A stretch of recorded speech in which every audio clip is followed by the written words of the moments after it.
ประจานพอไม่ได้เข้าไปบอกเมื่อนะสถานนะจะมีหลายกลุ่มอยู่วิอยู่บ่ดังนะยมแม่สมจิตอินทรวิจิตบ่ดังมีดังช่างตามบางแอมเปิดได้บอกมาแล้วเนาะบ่ดังก็กำลังอัปเดตแล้วก็ไฟดับตัวสถานีไม่ออกอากาศเครื่องส่งน่าจะฮ้อนเป็นไปได้เครื่องอันมีปัญหานะน้องแอมดีเจแอมบอกว่าอันคงจะพัก1 คืนเนาะเครื่องมันก็มีปัญหาเหมือนกันนะสถานะมันก็ฮ้อนเหมือนกันนะมันต้องการพักผ่อนผมจะได้มันใจอันอย่างว่าใจไฟเนาะอันแม่ยายพรเจ้าแม่ยายพรฟังจากอันนี้แหละวัดไฟหินนะวัดไฟหินเปิ่นเชื่อมสัญญาณไปอีกเจ้าเนี่ยบอกว่าตามหากันอยู่ไม่รู้กะสาธุสาธุจะมาหาชมเจ้าวิวว่าไฟหินเนี่ยเหรอแหละเดินต่างส่วนสถานีวิทยุลำปางบ่ดังอ่ะเจ้าสถาแจ้งแล้วล่ะแล้วชื่อว่าอะไรอย่างหม้อแบะหม้ออย่างแกงอย่างจะเบอร์อย่างเป็นอย่างอ่ะอากาศมันร้อนเดี๋ยวก็แก้ไขเอาหน่อยแม่น้อเจ้าสาธุไม่ใช่พรเจ้าทานทอดมาแล้วไหมเจ้าสาธุเปิดน่าจะดึงสัญญาณจากอันนั้นเจ้าพระครูอันวิสุวัตวรกิจโจนะวัดฝ่ายหิน104มันก็104.5ของเฮาเนี่ย106.5เมกะเฮิรตซ์เนาะก็บ่เป็นหยังสถานีฟังรายการจากสถานีวิทยุ106.5ของวิทยุนครลำปางนั่นเนี่ยก็คืออันสถานีนะมีปัญหาเครื่องส่งอาจจะมีปัญหาประมาณฮ้อนนะสถานะก็บ่เป็นหยังก็ถือโอกาสได้ปะได้พบกับสถาในส่วนของ Facebook Live ตัวแล้วก็ในส่วนของอันวัดฝ่ายหินตัวนะ104.5ที่ได้ส่งสัญญาณไปโดยทั่วนะก็บ่เป็นหยังในสถานะอันเดี๋ยววันหลังก็ก่อยนำเทพเนาะนำเทพมาคือสถาเนาะสถาได้พอแล้วเนี่ยมันเป็นอย่างแกได้อย่างแกได้เองนะสถาก็เลยฟังแล้วเข้าใจแล้วอย่างแล้วเนี่ยก็เลยเนี่ยคือสถานั้นเนี่ยได้เข้าใจในเรื่องราวที่เฮาทั้งหลายเนี่ยนำมาบอกนำมากล่าวกับศรัทธาญาติโยมทั้งหลายเนี่ยนะฟังแล้วก็ได้จื่นอกจื่นใจ ที่นี่ในส่วนของFacebook Live นะที่อาจารย์ได้นำภาพหึงศรัทธาได้พอเนี่ยนะคือที่อิศรัทธามันเป็นภาพของภูเขาปวนห้องว่าภูเขาสิกิริยานะเขาสิกิริยาเนี่ยเป็น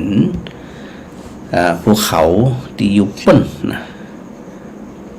ประเทศศรีลังกาจื่อว่าเขาสิกิริยาเดี๋ยวพระอาจารย์เอาตัวพระอาจารย์มาไว้ทางข้างกันก่อนเดี๋ยวศรัทธาจะได้เห็นภูเขาได้ชัดๆเนาะเนี่ยไอเรื่องธรรมะเรื่องอย่างต่างๆเนี่ยพระพุทธเจ้าได้ทรงตรัสไว้ในเรื่องของภูเขาหินนะภูเขาศิลาแท่งทึบนี่นะซึ่งเป็นภูเขาทั้งภูเขานะสถานะใหญ่ขนาดนั้นนะใหญ่โตมโหฬารแล้วก็ในอดีตนั่นนะเคยเป็นหวังของกษัตริย์มาก่อนนะพอเขาตีเขาได้หันเนี่ยเป็นเรื่องราวของ การนำมาเปิดห้องว่านำมาเปรียบเทียบนะนำมาเปรียบเทียบอย่างนำมาเปรียบเทียบกับคำสอนขององค์สมเด็จพระสัมมาสัมพุทธเจ้าที่ได้บอกสถาอยู่มันนั่นนะว่าพระพุทธองค์เนี่ยเวลาจะทรงแสดงธรรมอันยังก็ตามถ้ามีอุปกรณ์ที่อยู่ไกลๆเนี่ยพระองค์ก็มักจะนำมาเป็นอุปกรณ์ในการสอนกับบุคคลนั้นๆจะได้เข้ากับจริตของบุคคลนั้นๆนะพอได้เข้ากับจริตของคนนั้นจึงก่อเกิดความเข้าใจได้อย่างรวดเร็วเขาจะหันว่าพระพุทธเจ้าเนี่ยเวลาพระองค์ได้ทรงแสดงพระธรรมเทศนาหรือว่าต้องการที่จะตีแผ่เผยแผ่คำสอนที่พระพุทธเจ้าได้ค้นพบใต้ต้นพระศรีมหาโพธิ์เนี่ยซึ่งแหมบกี่วันนะก็คือวันวิสาขบูชาก็คือวันเพ็ญเดือน6มาก่อนวันที่11นะวันนี้วันที่8 9 10 11ก็แหม2-3 วันเอาในแต่ละวัดเนี่ยนะแต่ละวัดก็จะมีกิจกรรมตั้งแต่ตอนเจ้าเลยนะตอนเจ้าก็คือได้ตานขันเข้านะได้ตานขันเข้าได้ตักบาตรนะพอตานขันเข้าเสร็จแล้วกินข้าวง่ายกับปลากับตักบาตรวัดอุทุมพรก็เช่นเดียวกันนะฮะพอตักบาตรเสร็จเรียบร้อยในช่วงของตอนเย็นตอนกลางคืนก็จะมีทำวัดสวดมนต์แล้วก็มีกิจกรรมคือเวียนเทียนทำประทักษิณเพื่อน้อมถวายเป็นพุทธบูชาเป็นการระลึกถึงวันสำคัญก็คือวันวิสาขบูชาเป็นวันที่พระพุทธเจ้าได้พูดว่ามีเหตุการณ์เนาะเกี่ยวข้องกับพระพุทธเจ้าอยู่3เหตุการณ์หลักๆก็คือวันประสูติที่สวนลุมพินีวันในปัจจุบันก็คือในประเทศเนปาลเหตุการณ์ที่2ที่ตรงกับเรื่องราวเกี่ยวข้องกับพระพุทธเจ้าก็คือวันที่พระพุทธเจ้าได้ทรงตรัสรู้ใต้ต้นพระศรีมหาโพธิ์ซึ่งปัจจุบันอยู่ที่เมืองขยานะเมืองขยารัฐพิหารในปัจจุบัน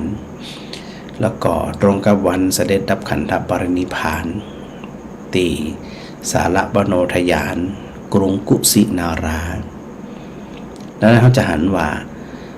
วันวิสาขบูชาเนี่ย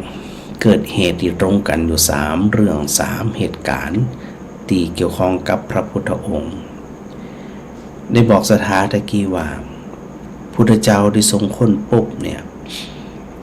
ค้นพบอะไรอย่างพระอาจารย์มักจะหึงคอคิดกับสถาอยู่เสมอนะว่าวันสำคัญทางพระพุทธศาสนาเฮาก็พากันไปทำบุญปฏิบัติธรรมกันเป็นเรื่องเป็นราวแต่อย่างเฮาทั้งหลายเนี่ย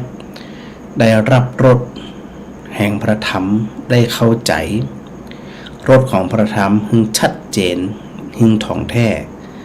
ตามกำลังเฮาเนี่ยนะมันได้หมายถึงว่าเฮาจะเป็นผู้ที่รู้แจ้งเห็นจริงทุกสิ่งทุกอย่างเพราะว่าความเป็นปุถุชนนั่นเนี่ยมันมักจะมีเหล่าอวิชชาเหล่าความมืดบอดต่างๆเนี่ยมาครอบงำเฮาอยู่เสมอเนี่ยเฮาเนี่ยบ่หันตามความเป็นจริงแต่กระนั้นก็ตาม เฮาจะพัฒนาสติปัญญาของเฮาเนี่ยจะนักจะน้อยก็ขึ้นอยู่กับว่าเฮามีความภาคเพียรพยายามแค่ไหนเฮามีบุญมาจากอดีตแค่ไหนและเฮาท่านทั้งหลายนั่นได้มีความตั้งอกตั้งใจพุทธปฏิบัติแล้วก็ที่สำคัญก็คือมีศรัทธา แน่นแฟ้นกล้าแกร่งแค่ไหนแล้วมันจึงจะมีโอกาสได้เห็นผลมีโอกาสเห็นอานิสงส์หรือว่าได้เข้าใจตัวสัจธรรมที่พระพุทธองค์ได้ทรงค้นพบในวันนั้นก็อยากจะให้เขาท่านทั้งหลายเนี่ยนะได้เข้าใจแต่นะได้เข้าใจอย่างจริงๆจังๆเนี่ยนะเดี๋ยวพระอาจารย์หับสายกำหนึ่งนะเจ้าฮะขอแทรกขันพระครูหน่อยเนาะเจ้าท่านพระครูเอ่ยถึงต้นมหาโพธิ์เนี่ยต้นสีเนี่ยยกมาถามหน่อยต้นสีที่อยู่ประเทศไทยเขาเนี่ยเป็นมีนอนเนื้อเชื่อไขมาจากประเทศอินเดียกันหรือว่ามันเกิดจากประเทศไทยของเขาเองจ้ะแล้วแต่เจ้าแล้วแต่บางส่วนก็นำมาจากประเทศอินเดียก็มีบางส่วนก็เป็นประเทศไทยก็มีประเทศไทยจะเกิดขึ้นเองแหละบางนี้ต้นกำเนิดบางนี้ความเป็นมาก็จ้ะเขาอู้ถึงในอดีตผมหัวมันมาเนาะเนื้อเชื่อไข่เนี่ยมารุ่นได้สมัยได้ตอนใดเจ้าเขาก็บอกสามารถบ่มีในคัมภีร์บ่มีในประวัติแต่เจ้าล่ะคือประวัติเหล่านี้เนี่ยเปิ่นบ่ได้กล่าวไว้ยกเว้นว่าตีใต้ต้นพระศรีมหาโพธิคยาหมายถึงว่าต้นบัดเดียวเนี่ยนะอันนี้เปิ่นมีประวัติอยู่แต่ว่าที่อยู่ในเมืองไทยนี่มาแน่ว่ามาจากไหนจะได้แต่คือต้นโพนะเป็นตีระลึกถึงมีสภาพเหมือนกันและก็น่ะต้นเหมือนกันล่ะเหมือนกันเนี่ยเจ้าหมายถึงต้นโพนะข้าเจ้าต้นโพนี่เหมือนกันหมดทุกอย่างเจ้าเดี๋ยวก่อนขอถามคำนึงพระอาจารย์ปลูกตีวิยสงฆ์กี่ต้นนะเจ้าต้นเดียวเจ้าที่ไปปลูกอันนี้คือต้นเดียวนะพระอาจารย์ต้นเดียวอันได้รับพระราชทานจากรุ่นเกล้ารัชกาลที่10โดยมีอันผู้ว่าราชการจังหวัดลำปางเป็นผู้ปลูกเจ้าวันที่11หลายต้นแต่ว่าเปิดกระจายไปหลายจังหวัดเจ้าแต่ปลูกพร้อมกันในวันที่11เนี่ยเจ้าขอบพระคุณค่ะราชการเจ้าสาธุค่ะสาธุเจ้าอูถึงตอนตรัสรู้นสถานะคือวันวิสาขบูชาเนี่ยได้อู้หลายครั้งหลายหนเนาะเขาจะไปทำเป็นแฟชั่นเปิดทำเฮาทำเปิดเวียนเทียนเฮาเวียนเทียนต้องเข้าถึงนสถานะต้องเข้าถึงเข้าใจเขาจะถึงจะได้เข้าใจคำสอนพระพุทธเจ้าแต่บางทีเนี่ยมันเป็นประเภทจะได้อีลักอีเหลือหรือว่าบางทีมันย้อนแย่งการประพฤติปฏิบัติของเขาทั้งหลายเนี่ยมันย้อนแย่งการกระทำการกระทำกรรมความคิดมันย้อนแย่งตรงที่ว่าเขาเนี่ยบ่ได้ใส่ใจในหลักคำสอนคือหลักคำสอนพระพุทธเจ้านี่ทรงตรัสในเรื่องของความจริงนะความจริงความสิ่งที่มันมีอยู่เป็นอยู่เฮาท่านทั้งหลายเนี่ยได้หู้แล้วได้เข้าใจแล้วมันก็ว่าสิ่งที่พระพุทธเจ้าทรงแสดงให้กับหมู่เฮาทั้งหลายนั้นเนี่ยบ่ใจสิ่งที่พระพุทธเจ้าสร้างหรือปรุงแต่งขึ้นมาใดๆทั้งสิ้นโดยธรรมชาติสิ่งทั้งหลายมันมีอยู่แล้วแต่พระพุทธเจ้าไปค้นพบไปหู้ว่าหนทางอย่างเอี้ยมันไปอย่างอี้คนทำเจนี่มันจะได้ผลเจนี่คนประพฤติปฏิบัติแบบใดจะได้ผลแบบใดและลุ่มๆดอนๆแบบใดคือพระพุทธเจ้าเนี่ยไปค้นพบไปเห็นสิ่งที่มันเกิดขึ้นว่ามันเกิดจากเหตุปัจจัยอะไรอย่างนะคือเขาทั้งหลายเนี่ยได้เข้าใจที่ว่าสิ่งที่พระพุทธเจ้าได้ทรงค้นพบโดยหลักๆนี่ก็คือเรื่องเหตุปัจจัย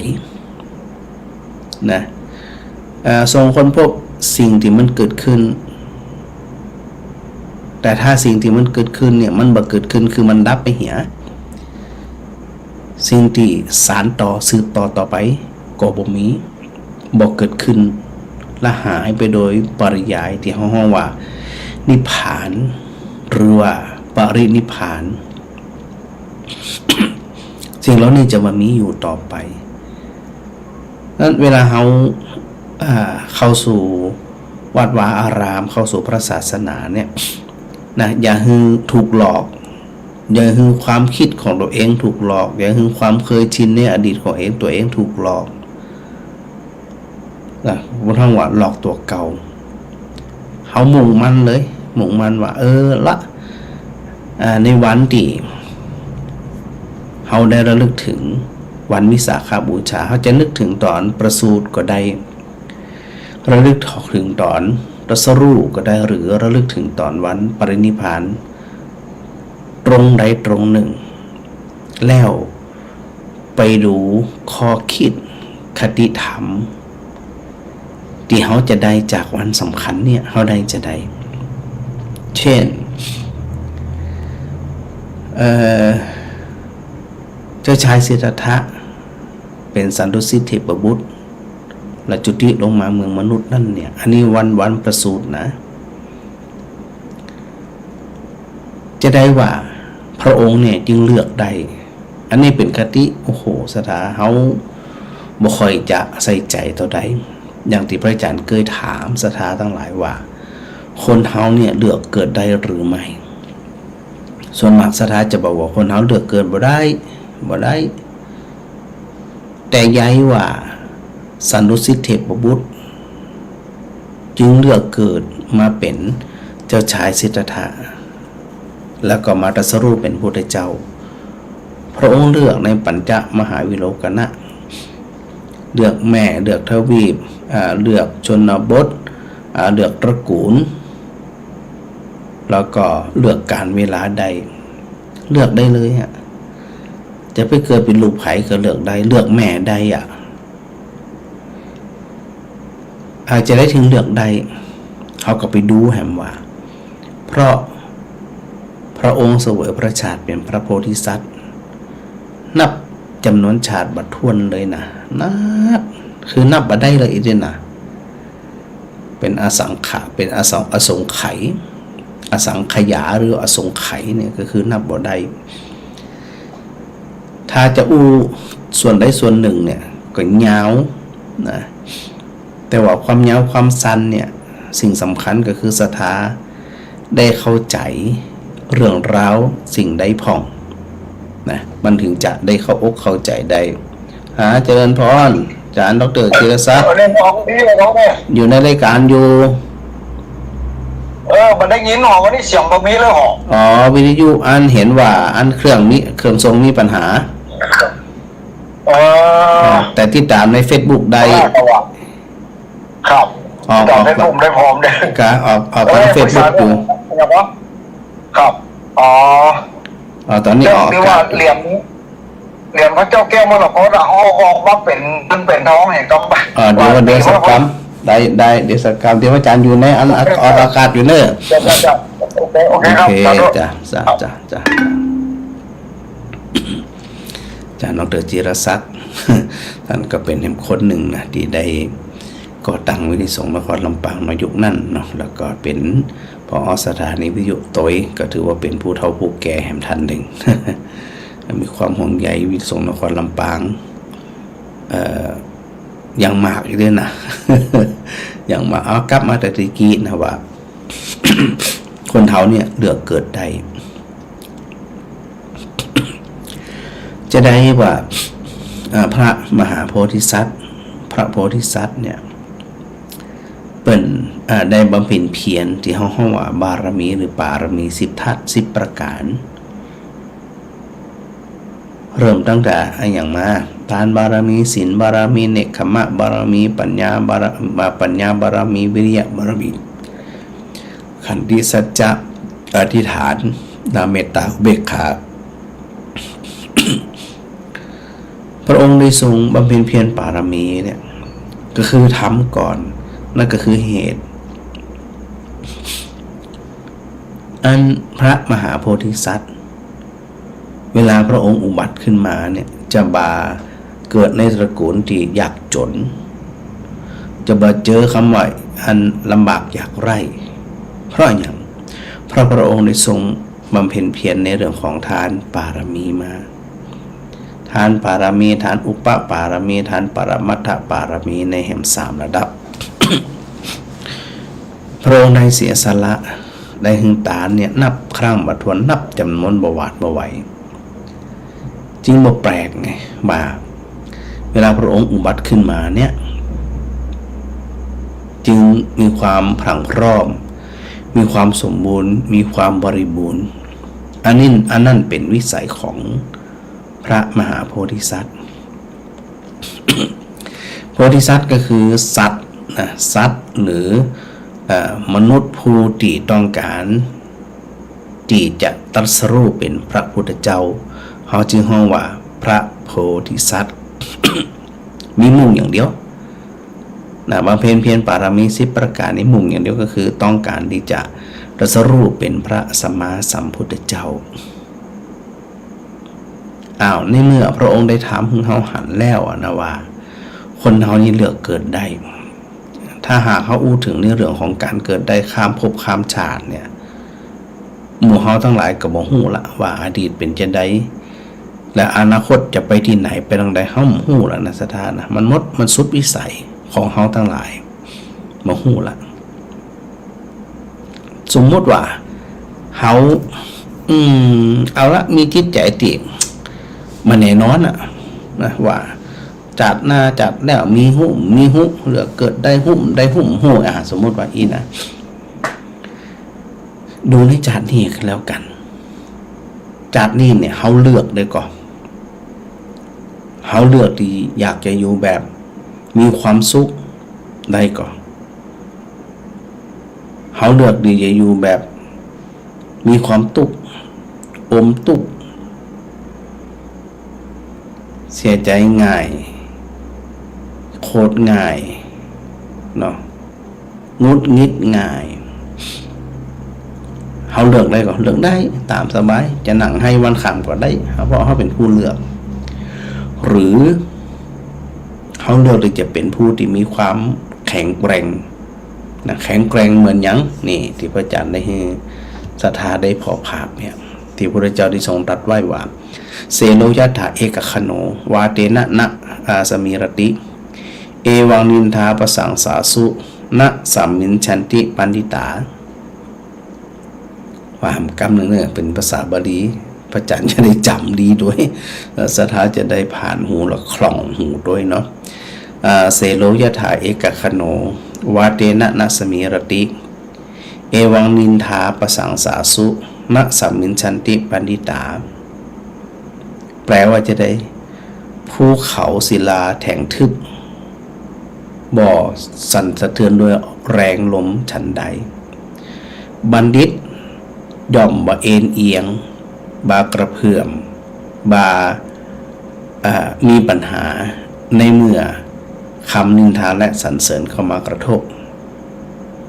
แล้วแปลง่ายๆก็คืออันนินทาปสังสาสุนะสัมมินชันติคำว่านะสัมมินชันติคือบ่เอ็นเอียงบ่หวัดหวั่นบ่โอนเอ็นเนี่ยไปตามอารมณ์ที่เข้ามากระทบในตรงนี้ก็คือการนินทาและสรรเสริญสถานุภาพที่พระอาจารย์ได้ออกของสถาได้ดูเนี่ยเป็นภูเขาล้วนแต้ๆนะสถานะเป็นอันภูเขาหินล้วนแต้ๆนะพระจันทร์ปีนขึ้นไปบนใจเวลามันหนักพอสมควรมันกันขึ้นน่าจะ1 ชั่วโมงน่ะไปอยู่ตรงบนทำ1 ชั่วโมงลงทำ1 ชั่วโมงตีไป3 ชั่วโมงนะสถานนะกับบนห้องเสาเขาสิกิริยาที่พระพุทธเจ้าทรงตรัสไว้ว่าเขาศิลาแท่งทึบเนาะเสโลยะถาเอกคโนนะเสโลยะถาเอกคโนอันภูเขาเสลาศิลาเนี่ยก็คือเป็นหินเนี่ยนะเอกคโนก็คือเป็นก้อนเดียวณสมิรติย่อมมาวันไหววาเตเนี่ยเพราะแรงลมอันนี้เขานึกถึงตีอันตอนเหตุการณ์ตอนรัสรู้นะที่ว่าเมื่อวันไหวเมื่อวัดวันนะการบำเพ็ญเพียรของพระโพธิสัตว์เนี่ยนะที่พระอาจารย์บอกว่าจะได้พระองค์จึงมีความพรั่งพร้อม บ่ว่าจะในเรื่องของสรีระร่างกายงดงามสมส่วนบ่ว่าจะเป็นเรื่องของสติปัญญาเรื่องความอดทนเรื่องอธิษฐานเรื่องเมตตาเรื่องสัจจะทุกสิ่งทุกอย่างเหล่านี้เนี่ยพระองค์ทรงประพฤติปฏิบัติมาอย่างมั่นคงแข็งแกร่งนั้นเวลาเรานึกถึงจีเอว่าถ้าเรามีศรัทธาบักคลอนแคลนเนี่ยนะมีศรัทธาอย่างมั่นคงเนี่ยเขาจะบวาดหวั่นว่าเขามีความมุ่งมั่นในการที่จะประพฤติปฏิบัติธรรมของพระพุทธเจ้าด้วยวิธีการใดโดยวิธีการไปดูต้นต่อที่เขาได้ยินอยู่เสมอในเรื่องของโยนิโสมนสิการโดยทั่วไปเนี่ยศรัทธาผ่านร้อนผ่านหนาวมานักนะผ่านโรคภัยไข้เจ็บมาก่อนนักยักจะได้สิ่งทั้งหลายที่เขาได้ผ่านพบมาได้ประสบพบเจอมานั่นเนี่ยเป็นเพียงสักแต่ว่ามันก็เท่านั้นสมัยเป็นละอ่อนเนาะสถานเขาอยากเป็นนู่นเป็นนี่ก็เขาอยากจะใหญ่ขึ้นมาอยากเก็บเป็นท่านเป็นนี่อยากประกอบอาชีพนู่นอาชีพนี่เนี่ยเขาอยากละซึ่งมันก็คือความคิดของละอ่อนยังบ่เจอปัญหายังบ่เจออุปสรรค ยังบ่เจอสภาวะของความเป็นจริงต่อใดแต่บางที่เขาก็ประสบนะแต่การชุกคิดมันมีเพราะเป็นละอ่อนพอใหญ่มาเรียนศึกษาจบมาอย่างมาทำการทำงาน เขาก็กึดละกึดเนาะสร้างฐานะมีเงินมีทองมีรถมีโน่นมีนี่เขาก็กึดละกึดผ่านช่วงวัยของวัยกลางคนไปถึงความสมหวังถึงความผิดหวังถึงถูกใจถึงบ่ถูกใจมันผ่านพบมาพอสมควรในวัยกลางคนพอมาสู่วัยปลายชีวิตซึ่งสถาส่วนมากที่ฟังรายการของพระอาจารย์อยู่นี่เนี่ยจะเป็นผู้สูงอายุเสียส่วนมากแล้วสถาได้ย้อนรึกถึงใจคำว่าโยนิโสมนสิการไตรตรองถึงต้นต่อแหล่งเกิดหรือมูลฐานเนี่ยพองหรือไม่พออายุเขามักหนักขึ้นเนาะสถานเนาะเขาหันโลกหันนิสัยคนหันพฤติกรรมคนในแต่ละช่วงวัยมันเหมือนกับมีการอย่างถ้าเป็นคนทั่วไปเนาะการแข่งแย่งชิงดีชิงเด่นค่าดีกว่าคนโน่นค่าเก่งกว่าคนนี่ค่านิสัยดีจะอันจะอีกเนี่ยคนอื่นเนี่ยดีกว่าค่าบ่ได้ค่าต้องดีคนเดียวหาโอกาสทำร้ายหาโอกาสปองร้ายหาโอกาสใส่ร้ายซึ่งกันและกัน พอเขาอายุหนักขึ้นเนี่ยมันหันเอาสถานเนาะมันหันแต่ว่าสมัยนู่นสมัยนี้คนนั่นทะเลาะกันคนนี้ทะเลาะกันด้วยเรื่องโน่นเรื่องนี้จริงดีจริงเด่นโน่นนี่นั่นนี่นะสุดท้ายเขาก็หันว่ามันดูเหมือนมันมีอย่างเกิดขึ้นคนตายก็ตายไปคนอยู่ก็ทะเลาะกันต่อคอมเมนต์กันต่อจังกันต่อเสียดสีกันต่อแสร้ายกันต่อตัวเนี่ยถ้าสมมุตินะเขาอยู่ในช่วงของวัยกลางคนเขาดูว่ามันน่ากลัวแต่พออายุหนักขึ้นศรัทธาเนาะอายุหนักขึ้นพระเขาหันเรื่องราวต่างๆเนี่ยมันมานักนะศรัทธานะที่พระอาจารย์ได้บอกศรัทธาว่าพระอาจารย์ชอบเดินทางเนี่ยชอบเดินทางแล้วก็คอยสังเกตพฤติกรรมของคนทุกยุคทุกวัยทุกอันเชื้อชาติ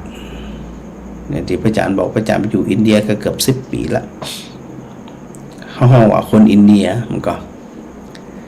แล้วมาเลเซียพระอาจารย์ก็เกิดไปอยู่เป็นปียุโรปก็ไปมาน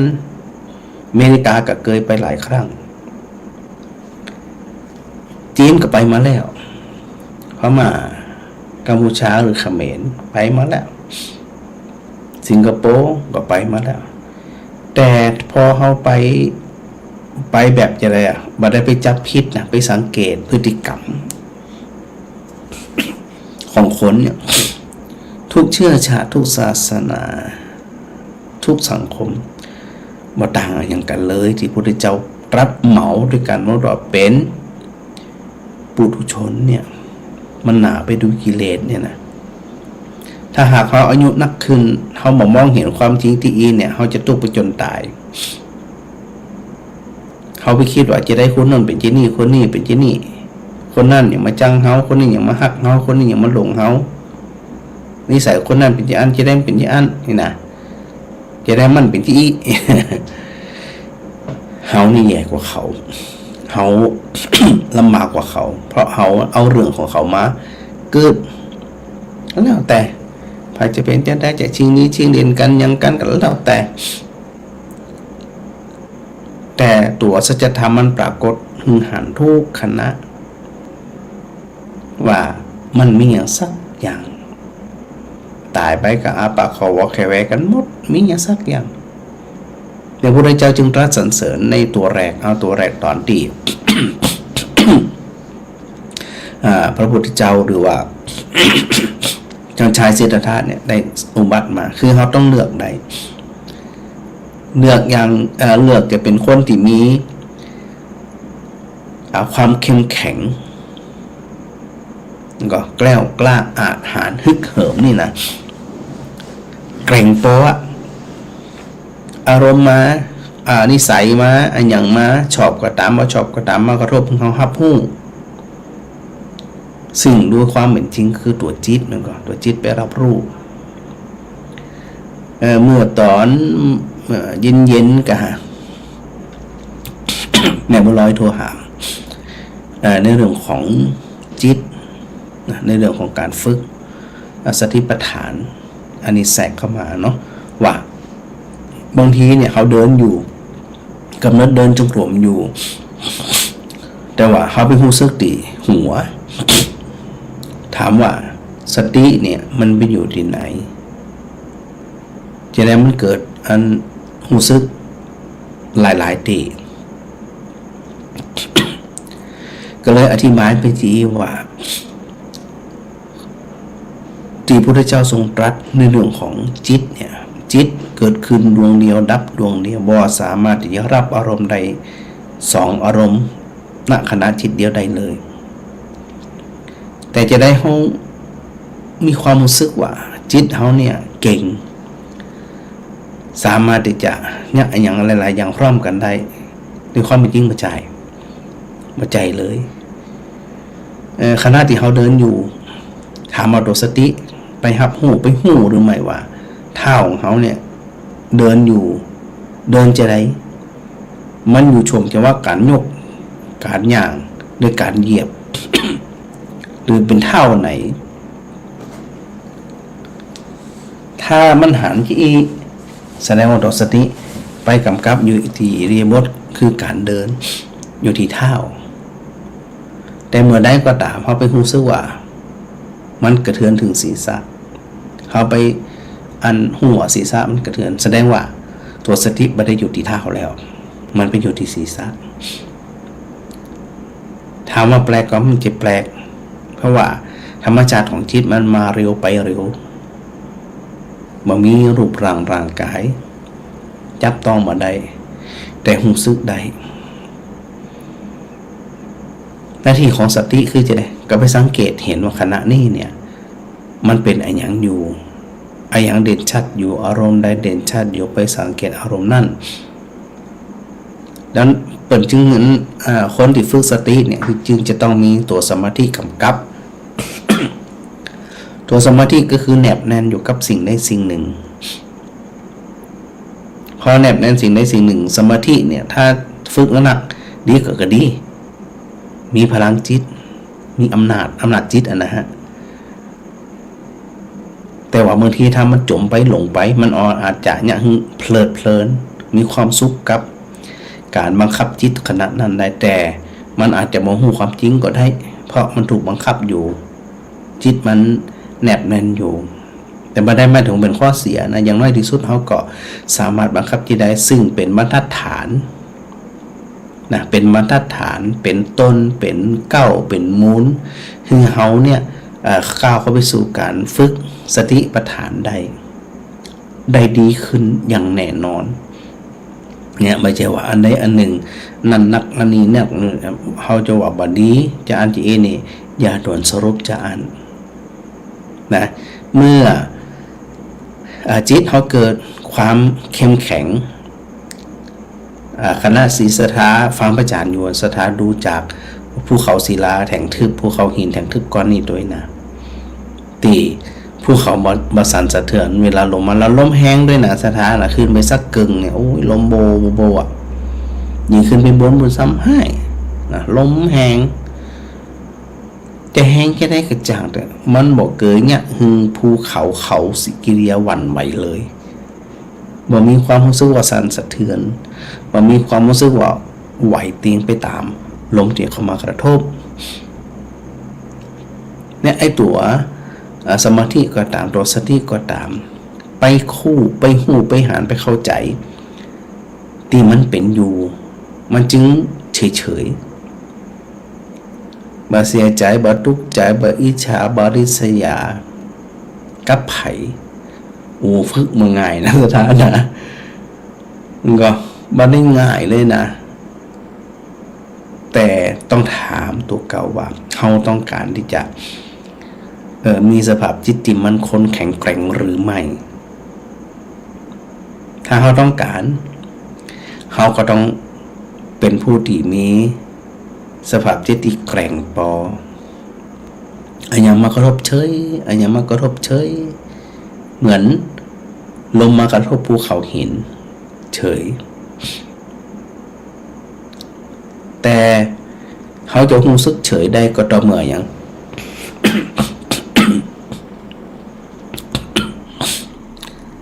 ก็ต่อเมื่อเขาไปเข้าใจความจริงเท่านั้นไอ้ความจริงที่ว่ามันคืออย่างสตาเราถึงวันมั่นใจความจริงติกะที่เขาหันความจริงทุกอย่างมันเกิดขึ้นอยู่แล้วแต่เขาบอกเข้าใจแน่ๆว่าความจริงมันเป็นแบบนี้พอเขาบอกเข้าใจเราสถาเราก็จิตมันจะมันคงแข็งแกร่งได้จะใด เพราะเขาบอกเกยไปหันความจริงที่มันมีอยู่แต่มันปรากฏขึ้นที่อันพระอัสสชิได้บอกกับพระสารีบุตรไว้ว่าเยธรรมาเหตุปปวาเตสังเหตุตถาคโตเตสัญจโยนิโรธโคจะเอวังวัทิมหาสมโนการที่จะฝึกจิตให้แกร่งเมื่อวันไหวใดเนี่ยต้องเปิดห้องว่าธรรมจักขุมีดวงตาเห็นธรรมคือเข้าใจที่ว่าอันยังก็ตามที่เกิดจากเหตุแล้วเหตุนั่นเนี่ยมันดับไปอันยังก็ตามเกิดจากเหตุพระพุทธเจ้าตรัสว่าตัดกล่าวถึงเหตุแห่งธรรมนั่น และความดับแห่งธรรมนั่นหมายความว่าโดยสรุปแล้วเนี่ยพระพุทธเจ้าทรงตรัสและอธิบายง่ายๆกับคนที่มีความพร้อมมีปัญญาบารมีพร้อมคือจะได้ทุกสิ่งทุกอย่างเกิดจากเหตุแล้วก็ดับไปเกิดจากเหตุแล้วก็ดับไปบ่มีผลอะไรที่จะเกิดขึ้นแล้วเนี่ยโดยปราศจากเหตุเลยจะบ่มีเลยเข้าใจแค่เนี้ยของเปิ่นนะแค่นี้คือแค่นี้ของเปิ่นแต่หมู่เฮาทั้งหลายจะได้มันบัดตันสักเตือว่าทุกสิ่งทุกอย่างเกิดขึ้นก็ดับไปเกิดขึ้นแล้วก็ดับไปเปิ้นฟังแล้วจะได้เปิ้นเข้าใจได้ง่ายเฮาก็เข้าใจก็เข้าใจ เข้าใจตามตัวบทตัวหนังสือแต่โดยสภาพธรรมสภาวะธรรมแต่มันบอกซึมลึกมันบอกว่ากินไปจริงในใจของเฮาเลยอ่ะนะเราจะลองมีละว่าจะได้พระอรหันต์เนี่ยประถึงประวัติวันจิตของพระอรหันต์ประดุจดัง เขาศิลาแท่งทึบมาวัดวันจิตจะมาวัดวันก็ต่อเมื่อเห็นความจริงที่มันปรากฏขึ้นมันก็แค่นั้น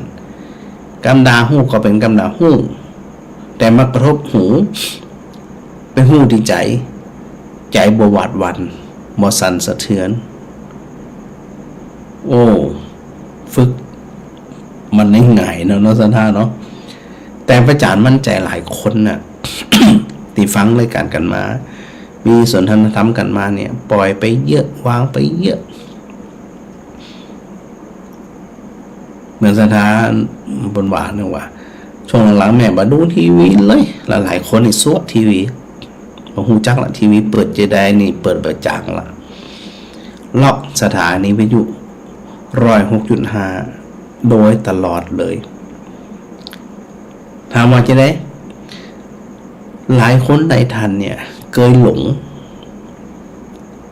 เคยถูกอวิชชา ความมืดบอดมาครอบงำมาเมิ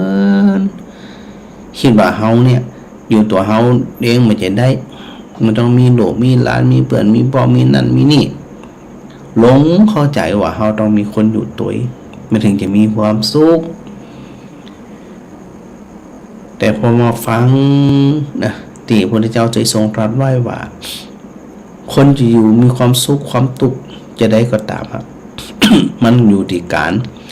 วางใจสร้างเหตุที่พระอาจารย์บอกว่าเลือกเกิดได้เลือกมีสุขได้เลือกมีทุกข์ได้จะเลือกเป็นคนจนตลอดจาดก็ขี้ข้านเขาไว้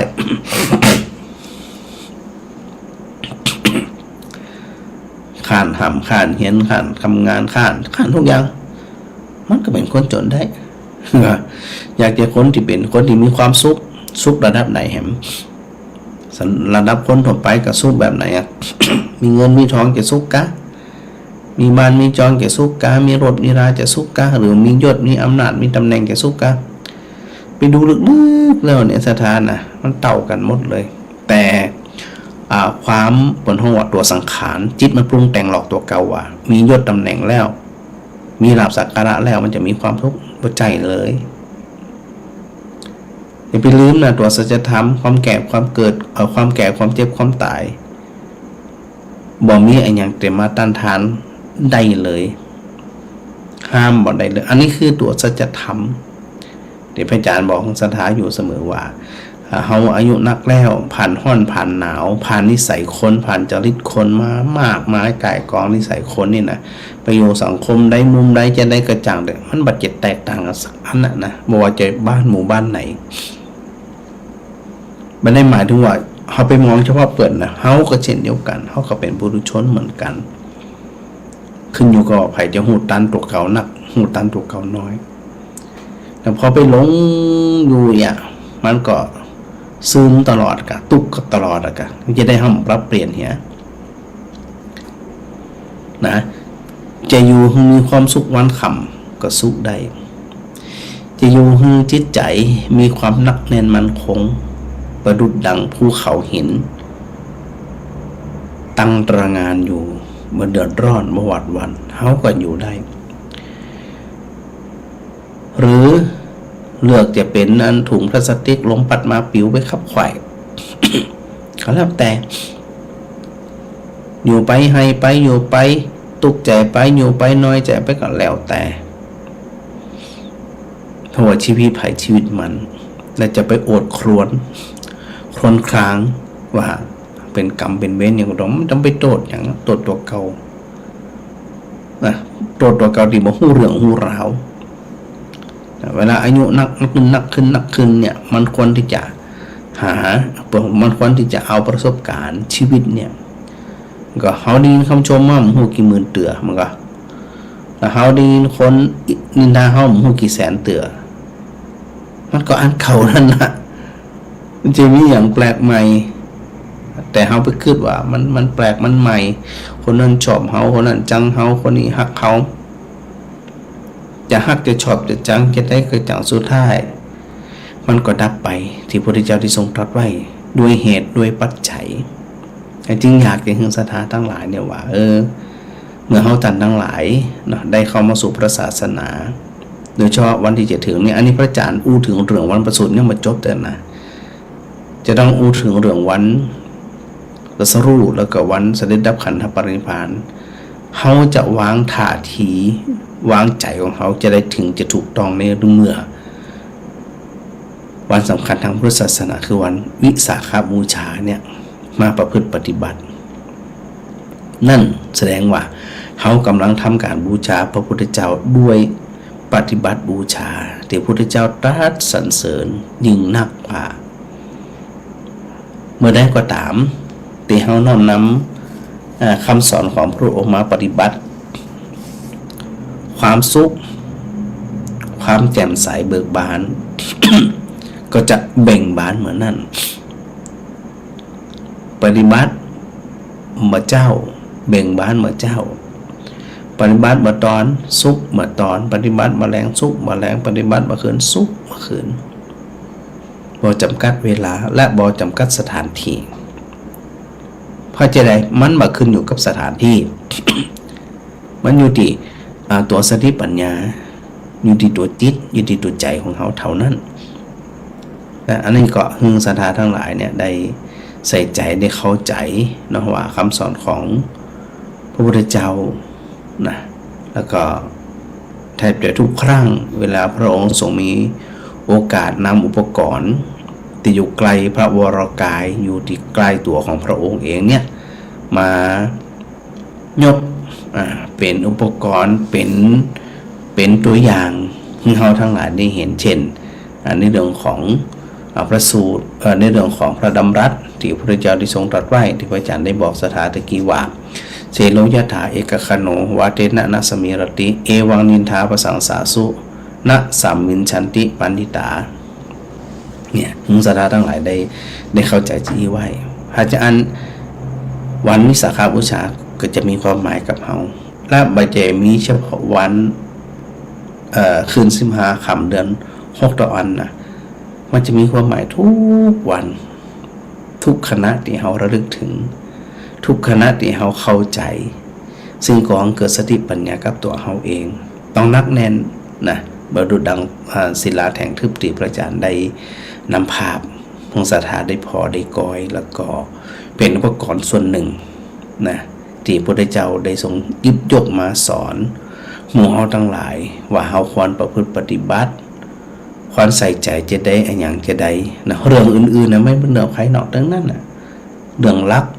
ที่เขาจะต้องใส่ใจเป็นพิเศษก็คือเรื่องเหล่านี้ เรื่องที่มันจะเกิดขึ้นกับใจเขาอันอย่างต่างๆเหล่านี้พยายามมองสิ่งทั้งหลายมองคนทั้งหลายก็สักแต่ว่าเขาเป็นอย่างที่เขาเป็นมันไม่ใช่เป็นเรื่องแปลกนะแต่เพียงแค่ว่าเขาจะเอาความสุขความทุกข์ของเขาเนี่ยไปฝากไว้กับไผ่คนใดคนหนึ่งมันได้เลยนะวางท่าทีแต่ว่าพระอาจารย์อยู่เสมอนะว่าเขาอยู่ในสังคมเนี่ยเขาก็อยู่สังคมไม่เอียดแต่อย่าได้คาดหวังว่าจะต้องเป็นจะอันหน้าที่ของเขาทำหน้าที่อย่างเขากระทำหน้าที่ของเขานั่นน่ะถึงสมบูรณ์ถึงบริบูรณ์แขนนั่นน่ะสถานนะแล้วก็ตั้งใจประพฤติปฏิบัติจะก่อให้เกิดความทุกข์ความโศกความรำไรรำพันจะเกิดขึ้นกับตัวเขาจะได้เลยอันนี้ก็หึงศรัทธาทั้งหลายได้น้อมนำมาประพฤติปฏิบัติเนาะยกแม่เรนูใช้วงโหมันหายไปของหรือไม่นี่นะครับทายพระอาจารย์มาแม่สุนันทากาดีอันนี้ได้ทักทายมาตั้งแต่แรก แม่สมจิตนะได้ทักทายพระอาจารย์มาไว้ที่บ่ดังนะแม่สุนันทาก็บ่ดัง โยมอ้อยนะสาริยาวิรนนท์นะทักทายพระอาจารย์มาสาธุนะโยมกวนอุมาปัญญาคำแม่อัญชันนงจังเงินแม่บองตองอินสุวรรณตะคืนพระอาจารย์ได้บอกอันตุปิยัดเป็นได้เอาเทปออกลืมกันทำงานทุกพระอาจารย์จนลืมอยู่ว่ะ ก็เลยเป็นเพลงเนาะตะคืนพระอาจารย์ไปเต้นงานศพมาแม่สมสอนยศเสนาเนี่ยฟังพระอาจารย์จาก Facebook Live แล้วก็ท่านผู้สมัครสท จินตภาธิธรรมานะเป็นศิษย์พระอาจารย์เนาะตั้งอกตั้งใจก็ขอประสบความสำเร็จเน้อน้องเด้อโยมกองทอง ท้องหมื่นช่างนี่ดูเหมือนว่าเพิ่งทักทายพระอาจารย์มาครั้งแรกก็สาธุสาธุพระอาจารย์ ฟังพระอาจารย์อยู่ตรงไหนอย่างไรอย่าลืมแนะนำตัวเองด้วยนะจะได้รู้จักมาคุ้นกันแม่บัวตองทาแก้วนะนมัสการพระอาจารย์มาสาธุแล้วก็โยมเมตตามงคุมสายโยมแม่แดงนะประไพศรีนี่อย่างที่พระอาจารย์ว่าโยมแม่แดงแม่ดวนเนี่ยส่งเขาตึงวันนะเจ้าบาตอนบาเจ้าบาตอน ดูแลแล้วก็อันตุเจ้าท่านยัดผ่องท่านเบนผ่องท่านตุลุงดมผ่องบินบาทสถาก็ใส่บาทกันนะโมทนาสาธุโดยเนิ่นสถาบันตะเดือนะโยมแม่กิ่งแก้วนะสาธุนะโยมต้อยมันผูกพระจานไปกรุงเทพเนี่ยไปถึงเครื่องลงพระจานนั่งเครื่องจากลำปางไปเตียง55ไปถึงปุ่นก่อตีบ่าย2กว่าจะถึงวัดก็น่าจะบ่าย3วันพรุ่งนี้นะเดี๋ยวไปนอนวัดวัดหลวงบางบำรุถนนจรัญสนิทวงศ์51 1 คืนแล้วก็เจ้าวันที่10เนาะเจ้าวันที่10ซึ่งเป็นวันเสาร์พระอาจารย์เข้าร่วมงานวันวิสาขะโลกที่องค์การสหประชาชาตินะก็คือ UN ที่ถนนราชดำเนินกลาง ก็เปิดนัด8 โมงเกินก็ประมาณสัก7 โมงเกินพระอาจารย์คงจะออกจากวัดละนะ วันนั้นมันสั่งก็คงมันติดตัวใดเนาะเดี๋ยวไปนอนวัดได้ปะได้ปกเป็นสนทนาธรรม กับสถาก็คงมาได้บินบาทวันนี้10นี่แหละเพราะว่า จะต้องหีบไปเปิดเริ่มงาน8 โมงครึ่งอาจารย์ต้องเข้าไปก่อนเนาะเดี๋ยวไปนอนคืนวันที่เก่าเนี่ยคืนวันที่เก่าแล้ววันที่10พออาจารย์ประชุมอันวิสาขะโลกลงเสร็จเรียบร้อยก็จะเดินทางเข้าสู่สนามบินสุวรรณภูมิแล้วก็ปิกมาวันที่10 แล้ววันที่11ตอนเจ้าประมาณสัก9 โมง8 โมง7 โมงครึ่งนะวันที่11เนี่ย7 โมงครึ่งพระอาจารย์ก็ออกจากวัดอุทุมพรเพื่อที่จะไปเปิดห้องเป็นพระสงฆ์ในราชพิธีที่จะปลูกต้นปนพระศรีมหาโพธิทศมราชบพิตรนะที่วิธีสงฆ์นครลำปางเริ่มประมาณเริ่ม9 โมง 15 นาที พิธีก็ประมาณ1 ชั่วโมงเสร็จจากนั้นถ้ามีเวลาพระอาจารย์ก็จะปิกมาฉันเพลที่วัดอุทุมพรในวันที่11นั่นนะแล้วก็อันวันที่11เมื่อคืนก็มีกิจกรรมปกติเนาะอันนี้ถึงเรื่องคร่าวๆเนาะแม่กับสีขันแก้วนะสาธุนะรายงานวิทยุบดังนะ โยมความสุขโยธินแม่วลัยพรโฟสิทธิทรัพย์นะไว้สาพระอาจารย์มาโยมรำไพสาธุโดยเนอร์โยมชุติการรถพยัญนมัสการพระอาจารย์พระครูนะโยมพัฒนาสาธุด้วยนะอันที่ได้ทักทายพระอาจารย์มาโดยตลอดสาธุได้เจอกันวันอาสาฬหบูชาเพราะว่าการไฟฟ้าส่วนภูมิภาคโดยท่านรองก็ตามท่านผู้ว่าการไฟฟ้าส่วนภูมิภาคก็ตามโดยเฉพาะชมรมพุทธศาสตร์การไฟฟ้าส่วนภูมิภาคก็จะเดินทางมา ร่วมทำบุญทอดพระป่าที่วัดอุทุมพรบรรทาเดือกับลูกศิษย์ลูกหาทั้งนั้นนะฮะที่ได้ไปแสดงธรรมกันบ่อยๆเนาะในช่วงของวันที่11ถ้าจำไม่ผิดก็คือวันที่11เรื่องไงนี่แหละนะ เดี๋ยวว่ากันอีกทีแล้วก็โยมต่อยหลับสาบเรียบร้อยโยมก้อนออกมาพวกนี้เดินทางปลอดภัยสาธุเจ้าโมทนาสาธุเนาะเดี๋ยววันนี้เนี่ยในอันชั่วโมงที่2พระอาจารย์ก็จะเอาเทปในวันนี้ได้ฟังซ้ำแหมนะมาเป็นอย่างเพราะว่าฟังแล้วฟังซ้ำเขาจะได้เกิดความแน่นอกแน่นใจขึ้นมาแหมนะว่าเนี่ยคำสอนพระพุทธเจ้าตีถือโอกาสได้มาร่วมสนทนากับสถาญาติโยมเนี่ยนะได้กึดได้ใส่ใจแล้วก็น้อมนำมาประพฤติในชีวิตประจำวันของเฮาเนาะสถานเนาะแต่ได้ก็ขอโมทนาด้วยเนื้อตั้งอกตั้งใจประพฤติปฏิบัติอย่าลืมทำจิตใจของเฮานี่มีความนักแน่นอย่าหวั่นไหวง่ายๆเนาะพอจิตใจนักแน่นมันคงแสดงว่าเฮาเนี่ยเป็นผู้ที่มีความพร้อมความเป็นผู้ที่มีภูมิธรรมอยู่ในใจก็จะมีมากขึ้นเนาะขอโมทนาแล้วก็ ดื่มบันไดก็คือกราบขอบพระคุณครูบาอาจารย์ทุกรูปด้วยนะครับที่ได้เมตตานะที่ตามรายการกันมาโดยตลอดนะครับก็ถวายความ